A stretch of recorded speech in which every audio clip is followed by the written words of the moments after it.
Olá pessoal, tudo certo? Eu sou o professor Dr. Alexandre de Moraes Barbosa, professor do curso de agronomia aqui da Oeste e líder do grupo de pesquisa Fitocana. Nesse vídeo nós vamos falar um pouquinho sobre biometria de desenvolvimento, tá? O que seria isso? Quais avaliações biométricas nós podemos fazer na cana-de-açúcar para ir monitorando, acompanhando o desenvolvimento da planta, tá? Porque o que é legal? Não é legal às vezes, principalmente quando a gente faz manejos, está na parte de pesquisa, a gente fazer o tratamento e só esperar lá no final, né, para fazer a avaliação. Por quê? Porque às vezes a gente perde uma resposta importante, pega às vezes uma fase de crescimento importante, né? E às vezes lá no TCH a gente não consegue explicar o porquê da diferença desse manejo. Então é importante fazer esse acompanhamento, tá? Então essa biometria de desenvolvimento é o monitoramento da lavoura. São avaliações que normalmente a gente faz, pode fazer aí mensalmente, né? Quinzenalmente não tem às vezes tanta importância, mas pelo menos se for uma pesquisa mais aplicada, tá? Fazer mensalmente. Por quê? Porque a gente consegue gerar depois no final do experimento a curva de crescimento da cana, tá? Então mensalmente, não, então vou fazer a cada 2 meses, beleza. Mas tente não passar muito disso, tá? Então, o que seria a biometria básica de avaliar desenvolvimento da cana, tá? Então, eu elenquei alguns aqui, que é protocolo do nosso grupo de pesquisa. Então, todo experimento que a gente faz, tá? Sempre está lá, né? Sempre esses parâmetros estão presentes lá. Então, o primeiro parâmetro biométrico, plantas por metro. Isso é o básico, isso tem que ser bem feito, tem que ser feito com carinho. Por quê? Porque ele é um componente importante para a gente estimar a produtividade, tá? Plantas por metros. Então, na fase inicial da cana, então fiz o plantio, ela brotou e iniciou o perfilhamento. Nós trabalhamos plantas por metro, ou perfilhos por metro, tá? Tudo que tiver de planta, eu vou contar, tá? Em quantos metros? No mínimo 5 metros. Tá? O ideal seria 10 metros, mas coloque aí de 5 a 10 metros. Para quê? Para evitar o efeito, né, de falhas. Se a gente pega ali 2 metros, na hora que a gente vai medir os 2 metros, a gente vai pegar aquela área onde tem planta. E às vezes tem um espacinho ali de 70 centímetros que não tem planta. Então a gente acaba ali, né, não fazendo uma amostra que representa a área. Então de 5 a 10 metros. Tá? Nessa primeira biometria, então plantas por metro. Tem planta viva, a gente considera a planta, tá? Lembrando que nem toda planta vai virar um como produtivo. Aproximadamente 40 a 50% dessas plantas, elas vão senescer pelo efeito do alto sombreamento. Então, normalmente, o que a gente faz aqui de protocolo? Na cana-planta, até os 150 dias, a gente avalia plantas por metro. Tem planta viva, a gente conta. A partir dos 150 dias, quando a cana começar a ter já 3, 4 entre nós, a gente passa a considerar comos por metro, né? Comos industrializados, industrializáveis, comos produtivos por metro. Então, normalmente a gente trabalha na cana-planta do 0 a 150 dias, plantas por metro. Na cana-soca, de 0 a 120 dias, canas por metro.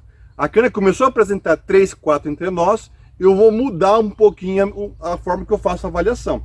Eu passo a considerar comos por metro. Então eu só vou contar aquela planta que tem como produtivo, aquela cana que vai chegar até o final da colheita e vai fazer parte, né, da minha estimativa de produtividade, tá? Então normalmente quando a gente chega aqui nos 120, 150 dias, né, igual essa lavoura aqui que está na fase de perfilhamento, ela vai chegar a ter aí 18, né, 15 plantas por metro. Mas lá no final, no momento da colheita, tá? Ela vai ter 9, 10 comos produtivos por metro, tá? Que é algo normal. Então essas plantas que estão brotando mais tardiamente, elas serão sombreadas pelas plantas que se desenvolveram primeiro e elas vão senescer, tá? Grande parte. Algumas não vão senescer, vai ficar o brotão, tá? Mas também não vai virar um como produtivo. Beleza. O segundo parâmetro que a gente utiliza aqui é a altura de planta. Tá? Então, mensalmente, a gente avalia a altura de planta. Como que a gente faz isso? Né? Com uma trena, simples de fazer. Então, com uma trena, a gente mede da base do solo até a folha mais 1. né, o primeiro diulep visível até a folha mais 1. Então isso é a altura de planta, tá? Da base do solo até a folha mais 1. Então faz esse monitoramento mensal. Isso aqui dá uma figura bacana, que a gente faz a curva de crescimento da cana de açúcar, tá? Beleza. Depois que a gente faz também mensalmente, tá? Esse aqui é um dos mais importantes, não pode deixar de fazer, diâmetro do como. Então com um paquímetro a gente vai lá, né, e mede o diâmetro do como. Bom, nessa fase aqui ainda, né, praticamente ela não tem como ainda. Então a gente vai pegar, né, mais esse caule aqui. Mas depois que ela começar a desenvolver entre nós, a gente começa a padronizar. Então aqui o que a gente faz do protocolo? Segundo o entrenó visível da base. Então eu vou lá na planta, né? Então, nesse caso aqui, estou com uma cana mais desenvolvida. Então eu tenho o primeiro entrenó visível, a gente mede aqui no meio, tá? Então a gente tira o diâmetro daqui, do segundo entrenó visível. Se eu quiser fazer uma análise até mais, um pouquinho detalhada, eu posso ir fazendo mais. Diâmetro da base, diâmetro do meio, diâmetro do ápice, tá? Porque pode acontecer em algumas situações do diâmetro do meio, tá, ser mais espesso do que o diâmetro da base por causa de condições climáticas. Então você consegue detalhar melhor isso aí.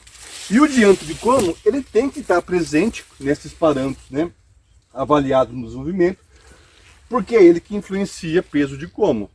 Tá? Então, às vezes eu vou lá e faço a medida, aumentou o TCH. Por que aumentou o TCH? Porque aumentou o peso de como. Mas por que aumentou o peso de como? Porque minha cana às vezes tinha 0,4 centímetros a mais de diâmetro e isso impactou o TCH. Beleza? Bom, outro parâmetro que a gente faz também, número de entrenós. Tá? Então mensalmente vem em conta. Essa planta aqui ainda a gente não considera que tem entrenó. Tá? Então depois a gente vem e faz a contagem mensalmente quantos entrenós tem. Tá? Quantos entrenós tem essa minha planta. E a gente trabalha com entrenó visível. Estou vendo entrenó, estou vendo entrenó, estou vendo entrenó, estou vendo entrenó. Se eu preciso, estou vendo o entrenó desse aqui. Se eu precisar arrancar a folha aqui, tá? Eu já não conto, tá? Daqui um mês esse entrenó vai entrar na avaliação, mas eu já não conto, tá? Então, entrenó visível, que eu não preciso forçar, arrancar a bainha, tá? Para formar o que? Um padrão. Porque às vezes são pessoas diferentes fazendo essa avaliação. Então, para cada um às vezes não ter um padrão diferente, a gente padronizou. Conta o número de entrenós até o entrenó visível. Precisou arrancar a bainha, esquece, esse entrenó não é contabilizado, tá, nessa biometria de desenvolvimento. Outra análise que a gente gosta muito de fazer aqui, que eu acho muito importante, é o número de folhas verdes por planta. Tá? Quantas folhas verdes tem? Então nesse caso aqui, 1, 2, 3, 4, 5. Isso aqui eu não considero ainda. 5 folhas verdes. Por quê? Porque uma das principais respostas da cana ao déficit hídrico é secar a folha. Então ela seca as folhas lá, né, da parte mais inferior. E isso pega, quando você plota uma figura lá com o número de folhas verdes ao longo do ciclo, aí você vê lá, normalmente no verão ela vai ter de 11 a 13 folhas verdes. De repente você pega lá em janeiro, que ela estava com 13 folhas verdes e caiu para 11. Depois ela subiu. Provavelmente foi um período de estiagem, né, que causou um estresse na planta e com uma resposta de diminuir a área de transpiração, ela seca a folha.